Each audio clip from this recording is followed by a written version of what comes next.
কলম্বিয়ার কাছে জয়ের পর আর্জেন্টিনার কাছে লজ্জাজনক হারের কারণে বরখাস্ত হয়েছে সাবেক কোচ দরিবাল জুনিয়র। এরপর জুনে নিজেদের 15 ও 16তম রাউন্ডের ম্যাচে মাঠে নামতে চলেছে ব্রাজিল।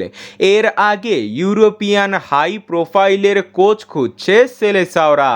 আর কোচ হওয়ার দৌড়ে সবার চেয়ে এগিয়ে রয়েছে রিয়াল মাদ্রিদের কোচ কার্লো অ্যানচেলতি। ইতালিয়ান এই কোচকে আগেও একবার প্রস্তাব দেওয়া হয়েছিল ব্রাজিল কোচ হওয়ার জন্য, তিনি তখন রাজি হননি। তবে এবার রিয়াল মাদ্রিদের সাথে 26 সাল পর্যন্ত চুক্তি থাকায় তা এবারও সম্ভব হচ্ছে না। ক্লাব বিশ্বকাপের পরে আনচেলতির চুক্তি বাড়াবে কিনা তা সিদ্ধান্ত নিবে রিয়াল মাদ্রিদ। তবে এবার চাঞ্চল্যকর তথ্য দিয়েছে ইউরোপিয়ান সংবাদ মাধ্যম ফিজাসেস। তারা জানিয়েছে রিয়ালের চোখ এখন আর্জেন্টাইন কোচ লিওনেল স্কালোনির দিকে।